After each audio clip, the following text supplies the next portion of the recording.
Howdy, folks. I'm Agreeable Ara, aggressively arranging aged articles. I'm Amber. And Amber, I want to know, what exactly does an altar have to do with aged articles? I just figured you might lay out some articles on an altar.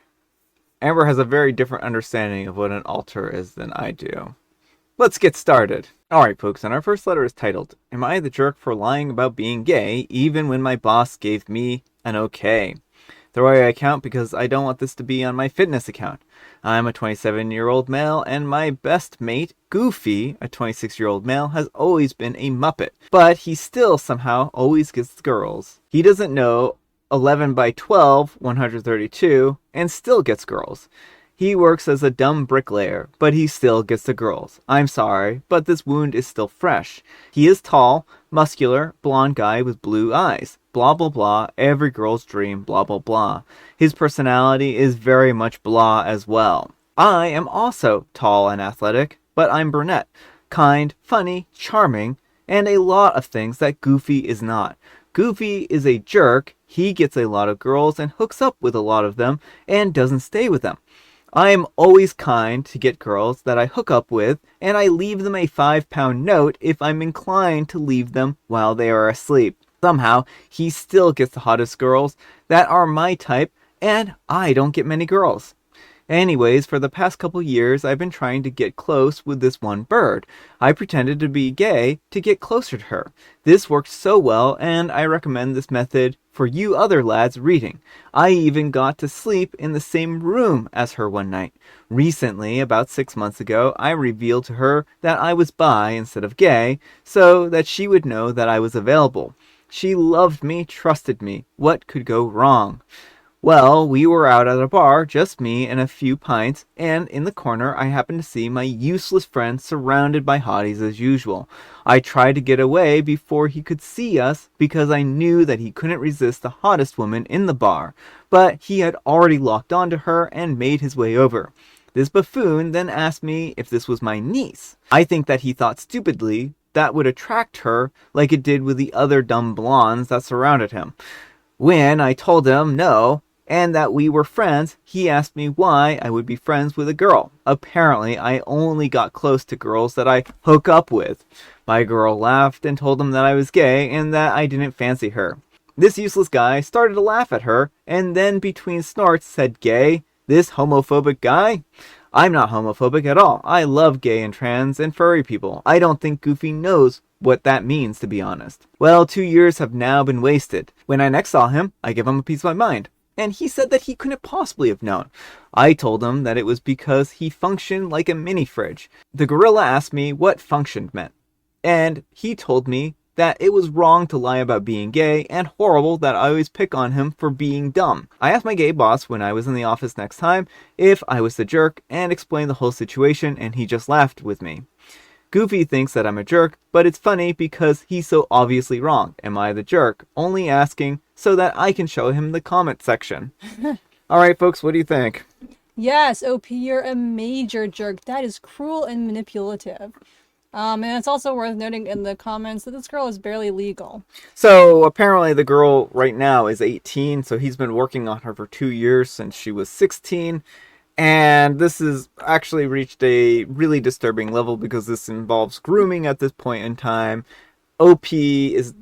Claims that they are a funny, kind, nice person, but you are neither funny, nor kind, nor nice, right? Exactly. Your friend may be dumb, as OP puts it, but at least he seems like a sincere individual. And then what's up with putting a £5 note down when you leave a girl when she's still asleep? I know, it's like paying her for her service. Come on, dude. You know how that's going to come across. Not flatteringly. No, I mean, like, take a look at yourself, examine your motives. You would lie to your friend that first accuses you of not hanging out with any girl that you wouldn't be interested in. And honestly, it seems that way, right? And honestly, I think OP has a lot of growing up to do. They have a lot of learning to do. They're not nearly as good or nice or charitable as they try to paint themselves as. Exactly. And so, I think OP needs to take a step back from dating and just go to therapy You know, because if you were to the point of manipulating people to get close to them so you can have Mm-hmm. a relationship and manipulating children, Yeah. then that is not a good place to be at, and you absolutely need to be in therapy. Yeah, I mean, I think therapy is a really good place for OP. I think that that is going to hopefully help him to kind of reflect upon himself, try to understand why he views women as basically just objects to sleep with, because that's really the way this comes across. Mm-hmm. Why he's so mean to his best friend. I know. Well, and all his weird, like, I can do multiplication tables in my head, like, that's not going to come up on a date most dates. I'm sorry. Well, I don't think that's anything to be proud about. I know, like, I've known that since third grade. And, like, it's fine if you don't remember it, though, because yeah. who needs to know 11 by 12 off the top of their head? Yeah, exactly. So I think that OP is really full of themselves, and I think they're a deeply flawed character, deeply flawed individual.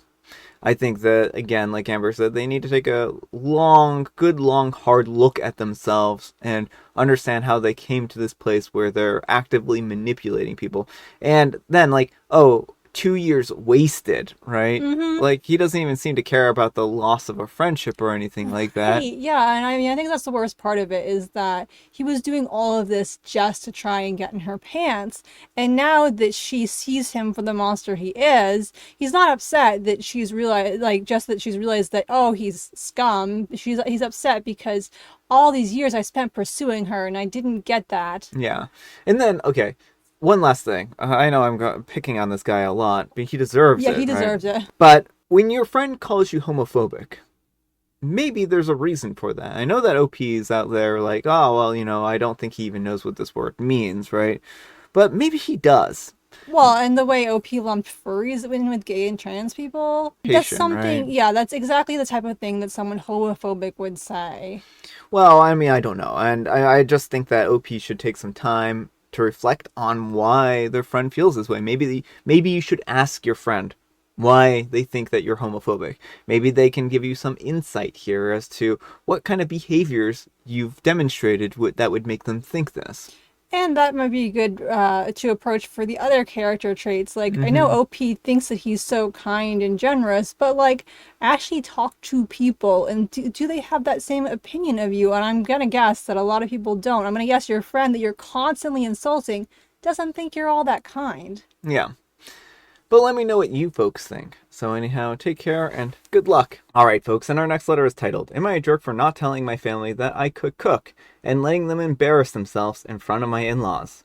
Growing up as the youngest in my family, I, a 27-year-old female, was often treated like a little princess who couldn't do anything for myself, which was aided by the fact that I was very clumsy, and some things took me a lot of practice and patience to get right.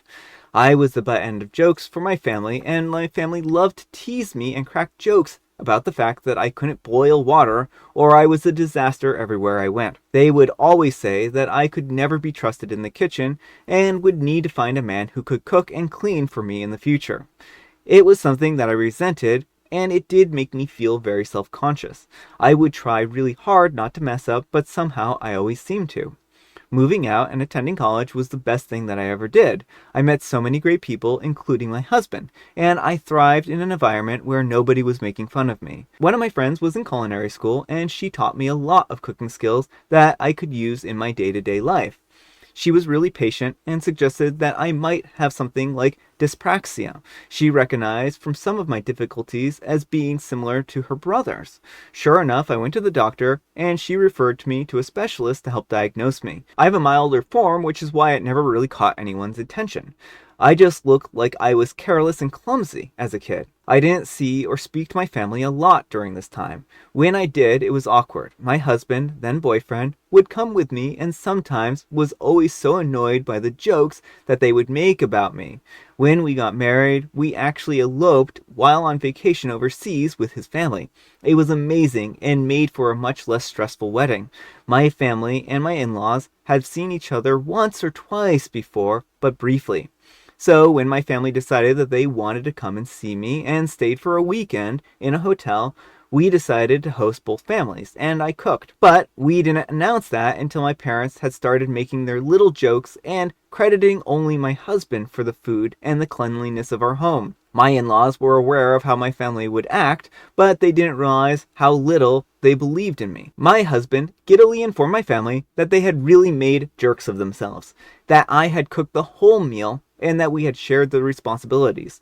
He said the same thing goes for the cleaning. My family were like, no, she can't. But my in-laws said that I cooked almost as long as they knew me, and I did a good job every single time. My mother-in-law mentioned my diagnosis, and my dad told her that they thought I was just trying to make excuses. My family were awkward, and my in-laws left with a better understanding of my family and a nice dose of anger at them for how they were going to humiliate me in front of them. My family were also mad at me for not explaining things better beforehand. Not the condition, but the fact that I do cook now and could do it. They said that I tried to humiliate them out of pettiness. Am I the jerk? I love the turnaround here. The Darvo at its finest. We are the victims for trying to bully you. Well, that's the thing, is OP's family, they are disgusting bullies. Like, they have constantly belittled her for being what appeared clumsy. Instead of trying to help her and find ways to make things easier for her, they're just like, oh, look at the little princess. She can't do anything right. Ha ha. Yeah. I think that it was very cruel, and it probably had a lot of impact on OP's self-confidence as a child growing up, which might have added to the pressure of this whole situation, right? If you feel a lot of pressure to perform, then you might not perform as well. Right. I mean, that they statistically they have found that when people are under a lot of pressure, they do tend to underperform. And so in the process of both making fun of them and then also having dyspraxia on top of that, I'm sure it was a really difficult time for OP. Like, I can only imagine how difficult it was to put together these meals under the constant scrutiny of their family. And at the end of the day, OP's family, they might want to paint themselves as the victims, but they're nothing more than bullies. Right. If they hadn't tried bullying OP in the first place, it wouldn't even be an issue. Yeah. Like, they went out of their way to make snide comments, right? Whether or not OP told them information that they should have known or not, they made jerks of themselves, right? Well, and they weren't close enough to OP to even warrant that information. Well, let me know what you folks think. So anyhow, take care and good luck. And Own Kangaroo 6931 says, good for you, and dear goodness, is this the first Reddit post that I've seen where the in-laws are the good guys? Seriously, well done to you. And I know how much of a relief that it can be to get a diagnosis and then finally get that, oh, that explains so much moment. Not the jerk, and your in-law and husband sound amazing. Your own family, not so much. I would hope that they learned a lesson here, but I would suspect probably not. And Me Zero Mio says, I am so glad that her parents and family finally got a taste of their own medicine. It's wonderful that she has loving and supportive in-laws. I'm really curious what her parents thought when she eloped while on vacation with her husband's family. That should have been a wake-up call. They were probably just disappointed that they didn't get a chance to punch down at OP. Alright folks, and our last letter is titled, Am I a Jerk for Going on a Hiking Trip with My Pregnant Wife? Over the weekend, my wife and I went on a hiking trip with some of my friends. We've always been active people, but it kind of seems like my wife, who's 6 months pregnant, has sort of turned into a couch potato in recent weeks. It has caused her to gain a bit of weight and become moody, so I figured some exercise would be good for her and for me. Well, I thought that I picked a pretty easy hike. It's a trail that's close to our house and not that long, about 3 miles out and back. But it can be a bit steep in places. She's done it before, so it couldn't have been too much of a surprise. Well, we were about a third of the way done when my wife started huffing and puffing. My friends slowed down to accommodate for her, so I decided to slow down too. After a half a mile of huffing and puffing, my wife looked pretty bad. She got really pale and was hunched over on the side of the trail. I was sort of shocked to see her in this state. She had let herself go recently, but I didn't think that she would lose her fitness this quickly. However, a few minutes later, she actually started to throw up, and it was at this point we all decided to head back. I'm fully aware that she is going to deliver a baby in 3 months, but I can't help but think that she wouldn't have embarrassed me in front of my friends if she had kept up on her exercise routine. We both ate the same food at breakfast, and I never got sick, so it couldn't have been that either. But we get back to the parking lot and I apologize for my wife's behavior to my friends. I thought that I was out of earshot, but apparently my wife heard the whole thing. When we got back to the car, she went nuts. She told me that I was an idiot for thinking that she could keep up at a normal pace and that I was a grade A jerk for insinuating that my wife had thrown up on purpose. I listened to her rant at me for a little bit before politely asking if she thought that she would have felt so sick if she hadn't been a couch potato recently, but she refused to engage with me at all. I wanted it to dawn on her that she was at least partially to blame for this, but she refused to take any responsibility. This happened on Saturday, and even today, it has been really tense. It's as if she is holding a grudge against me, and I don't know how to get her to stop. She really is making me sad with this horrible treatment. Am I the jerk? Alright folks, how much pity do we have for poor put upon OP here? Enough to send him into the centrifuge. The centrifuge! There's a few people in this episode who need it, and he definitely does. I mean, the audacity of this man. It's like, when you gestate a mini human, maybe then you can have an opinion on pregnancy. Like, I don't think he understands that pregnancy changes the body. Yeah. It changes your nutritional needs. Yeah. You have to put on weight to support the baby. It changes, like, everything about your body. It doesn't mean you're out of shape. Like, even some of the most active people have to take it easy when they're pregnant because of the changes to your body. Yeah. You know what I'd like to see OP do? You know how they have, like, those, pregnancy simulator things? I would like to see him hike in one of those 3 miles. Well, I'd like him to see it too, but like that won't even be a fraction. Oh, of yeah, it, 'cause I know. He's not I getting know. like the swollen ankles or the nausea or the hormones or anything like Yeah. that, right? I mean, this guy, he's just a real grade A jerk, right? And I think that she has every right to give him the silent treatment and be cold with him. And because divorce him even, maybe. I think that he just needs to wise up and understand that his whole attitude here is just gross. And maybe if he understands that this is a really unreasonable expectation, then maybe he'll pull back from how terrible he's being here. But he's not being a good person. He's not being a good husband. Well, he is being a horrible husband, horrible partner. And again, he has clearly done zero research about pregnancy. He assumes he knows more than his wife, who's the actual pregnant person. Yeah, well, and then his whole comment about her becoming a couch potato. Mm-hmm. I mean, guy, come on. She's 6 months pregnant. You'd think that she's just gonna get up and run a marathon every single day. It seems like he's like, anything she's done before, she can still do. She's just letting herself go. And again, it's like her entire body is changing to support this pregnancy. Yeah.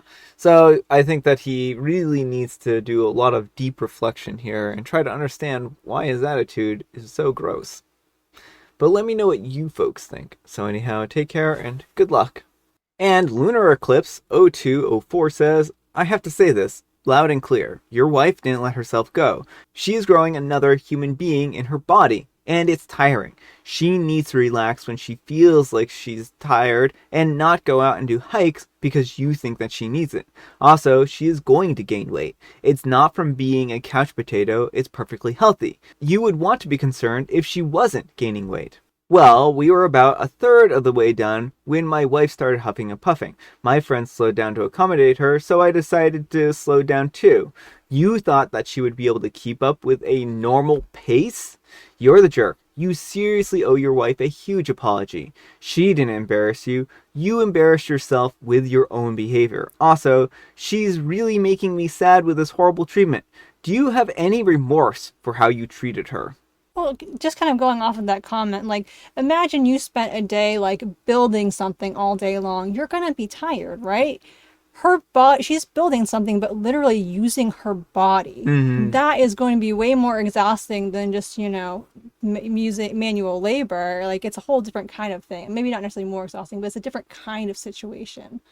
And Lunar Eclipse adding, just because you ate the same things for breakfast doesn't mean that it sat well for her. I seriously couldn't eat a lot of what I normally would eat for the whole 9 months of my pregnancy.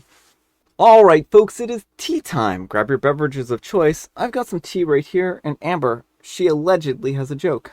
Why do numbers make good allies? Well, it's because you can always count on them. Yeah. They've got your back. Although you can't count on them to get a girlfriend, apparently. I guess so. I guess so. And I have Earl Grey. Alright, folks, that's all the time we have for today. Thank you so much for watching. Happy Wednesday, Hump Day, Friday, Junior's Eve, Valentine's Day. Happy Valentine's Day. Amber, we need some kind of moral advice and or guidance. And please have it loving towards relatives. If you don't want to be embarrassed, maybe treat your relatives with love and care instead of bullying. Yeah, exactly. Thanks so much for watching, and we'll see you all tomorrow. Bye.